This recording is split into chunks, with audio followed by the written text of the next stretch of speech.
Hey guys, so it's time for another Hall of Fame binder project. Looking at Steve Carlton this week, certainly one of the best pitchers, um, and just historically speaking, and the numbers kind of speak for themselves. We'll get into that in a little bit. Perhaps, well, almost certainly undervalued, not thought of. When you think of pitchers, especially through kind of his strongest era, the '70s and the '80s. I don't know that he's the one that comes to mind generally, but there's a lot to be said about Steve Carlton. I know I'm not telling you anything. Those of you that are in the vintage card collecting community, I'm not telling you anything you don't know. But let me give a little bit of history of old lefty Steve Carlton. He started out, of course, playing for the Cardinals. He was drafted by the Cardinals in '65 and played with them through '71. And then he was traded to the Phillies, where he played from '72 and through '86. Then a brief stint with the Giants, a brief stint with the White Sox, a brief stint with the Indians, and a brief stint with the Twins until he ended up retiring. And technically, he retired in '88. And so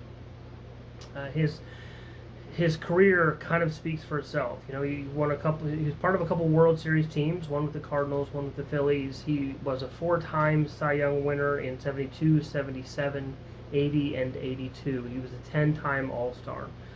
Quite a tremendous player. Won a Golden Glove award as well in there. Listen to these statistics. I'm going to read these to you. So this is just interesting. Over his career, if you are counting innings pitched, so how many innings did he pitch? Over 14 seasons, in 14 of his seasons, he was in the top 10. In 5 times in his career, he was the first. In other words, he pitched more innings than any other pitcher. Strikeouts, 16 seasons, he was in the top 10. 5 times he was in first place. Games started, 13 times in the top 10. 4 times he was first. How many batters he faced? 13 times he was in the top 10. 7 times he finished first. He's the fourth. He's the fourth highest strikeouts of all pitchers. Just behind, obviously, just a few. Nolan Ryan, of course, number 1 on that list. We'll come back to talk about Nolan Ryan a little bit, not a lot, but we'll talk about him a little bit during a battle, if you will, for him. You can't really talk about Steve Carlton without talking about 2 things. One is what happened in 1971, and then the next one is, of course, what happened in 1972. In 1971, it is considered one of the worst trades in Cardinals history, one of the more lopsided trades. He was traded.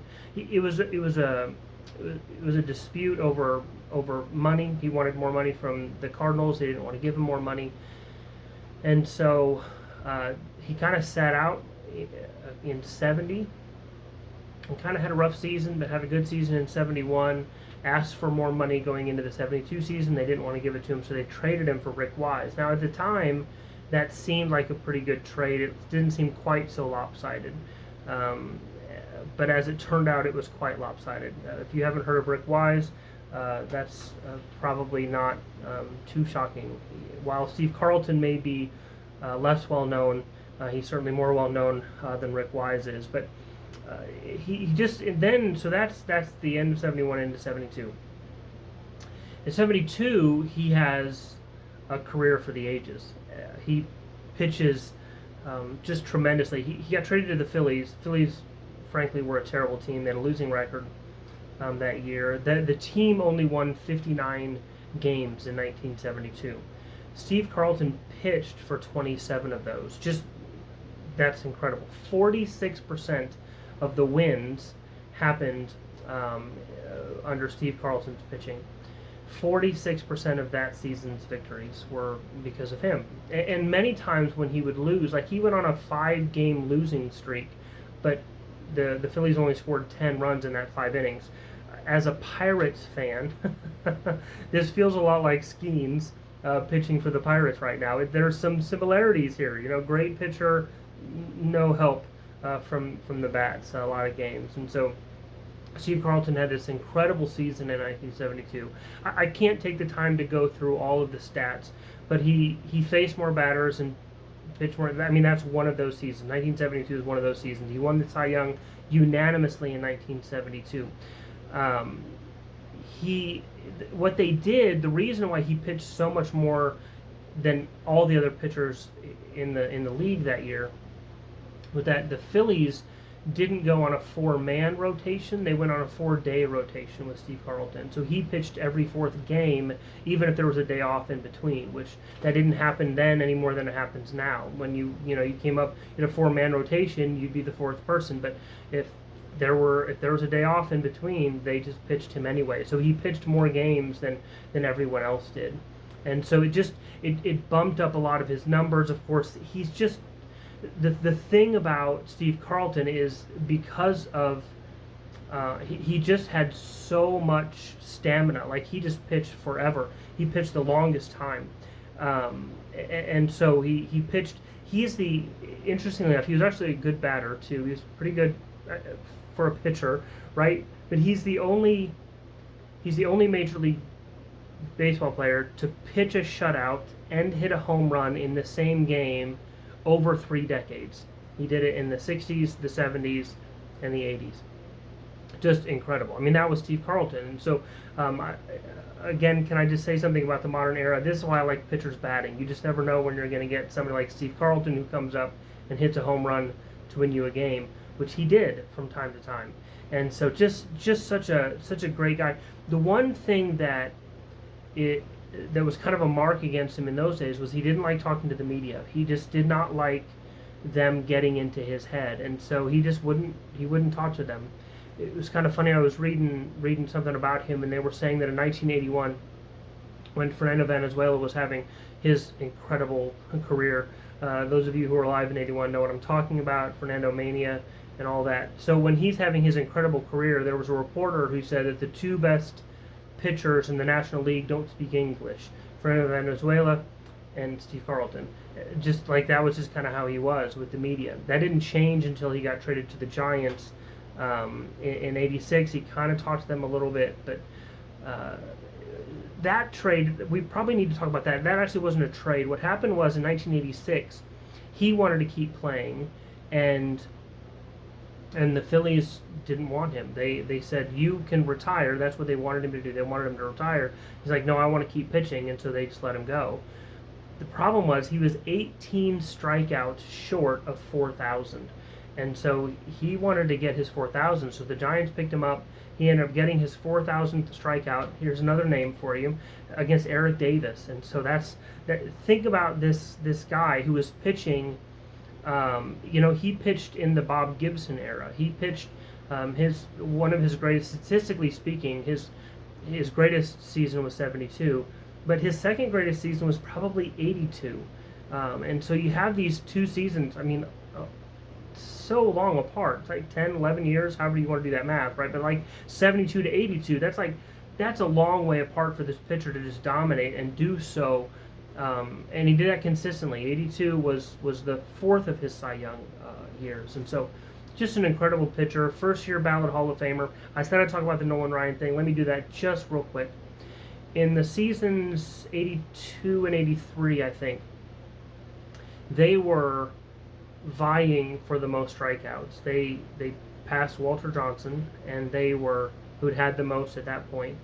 And so what was essentially happening during the 83 season, during the 83 season, and then it kind of snuck into the 84 season. But in the 83 season, when Steve Carlton would come up to pitch, he would take over the lead very often in the strikeout lead, and then Nolan Ryan would give to pitch a couple days later, and he would take it. So they just went back and forth. There were 13 or 14 changes over that season over the strikeout leader. It's this constant battle. Unfortunately, for Steve Carlton, he just he fizzled out before Nolan Ryan did. But just an incredible pitcher. I suppose there could be a lot more of this that could be said, but I don't want to go on forever. I don't like to do that with these videos. But let me show you some cards. I'll show you the Steve Carltons I have. It's funny because I'm like, man, I have a bunch of his cards, but I actually, when you think about the length of his career, I actually don't have. I don't even have half of his base Topps cards. I do have a few good ones. I'm not sure I have his best one. I'll talk about that one as we're showing the cards. I'll be interested to hear some feedback on this. I've made a decision about my binder that kind of affects this, but we'll talk about that in a minute. Let me switch some things around. I'll show you what I do have. We'll talk about his cards and which one you think is the best one for my binder. I think I said at the beginning. If I didn't, I'm not sure that I did now. But if you don't know what this project is that I'm working on, I will post a video in the about the description part of this video. Just kind of a link to a video that I've done talking about this project. You can look at it there and look at all the follow-up videos of these players. I try to do this about once a week. And so if you want to look through any of those players, you can as well. So anyway, let me show you what I have, and we'll go from there. Okay, so the issue with Steve Carlton's cards in my collection is that I do not have his 72. Actually, the earliest card I have of Steve Carlton, and I'll get it up there so we have something to look at other than my coffee grinder, is this 73 Steve Carlton. It does mention, of course, on the back, see if we can get it to zoom in enough there to focus enough, the unanimous choice of as National League Cy Young Award winner 1972. He led the league in ERAs, strikeouts, and victories. He set a new Phillies mark with 15 straight wins and 310 strikeouts. That's pretty cool. I think probably the 73 has a good argument as any of the cards in my collection, but you might wonder why not the 72. Well, there's a problem with the 72 card. Actually, there's two problems. One is that his 72 card is with the Cardinals. And while he had some good years with the Cardinals, his best years were with the Phillies. All four of Steve Carlton's Cy Young awards came with the Phillies. And so I kind of feel like it needs to be one of those years, and I only have one of those years. Now, the other thing, the 72 does have a traded card. The 72 traded card is him with the Phillies, but I have not put any traded cards in my binder. It's been one of the things I've been kind of hard and fast about that rule, just for me. Just base cards, not traded cards. So anyway, so that's the problem with the 72, is that it's with the Cardinals, and so I just kind of, this is kind of my query then. So is the 73 better, or is the 77 better? This is my next card of him. This is actually, and this is, I really need to pick up some different Steve Carltons. This is the only card I have of him in his Cy Young year. I do not have the 80 or the 82. It's kind of funny. I'll show you why that's, I don't know, funny or sad. I have his 79, which I actually love this card. I think this is a fantastic card. If you're just talking about images, this is probably my favorite one of his. I love the full pitching motion of Carlton on the 79. Okay, so that's, you can see just the 77. Then I jump past 80 and I go to 81.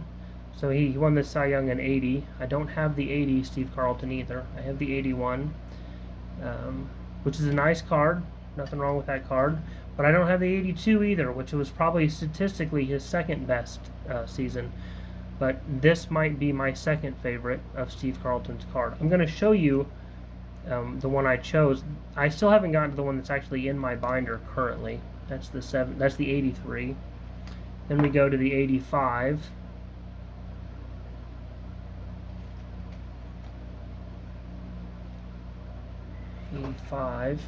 Then actually, let's just take these down. I've only got two more. This is the one I currently have in the binders, the 86. I don't know why. I like the card.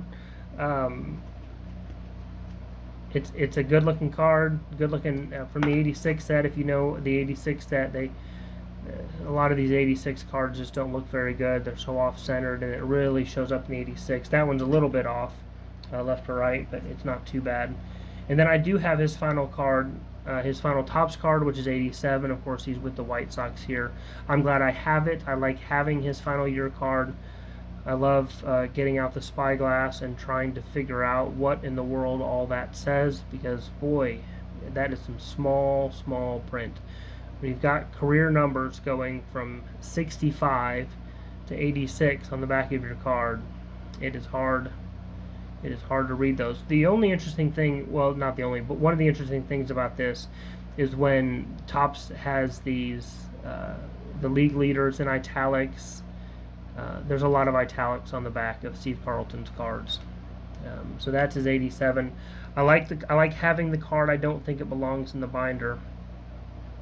As I said, of the ones that I have, like I said, the 86 is the current one in there. I don't know if that's right.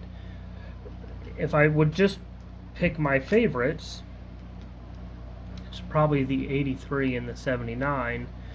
73 maybe makes a lot of sense, but also so does the 77, because that would be his actual Cy Young year that I have. Or do I just need to pick up a 72 and just bite the bullet and have him in the Cardinals gear? Do I go with the 80? Do I go with one of the ones that I have? This one is interesting. I really enjoy doing Steve Carlton. I struggle with his cards. I wish his 72 base card was him as a Philly, quite frankly. I'll leave you with what's probably my favorite Carlton card. But anyway, I'll end there. And thank you very much for watching. I really enjoy doing these. So if you have any thoughts, comments, I'd love to hear it. And we will see you on the next one.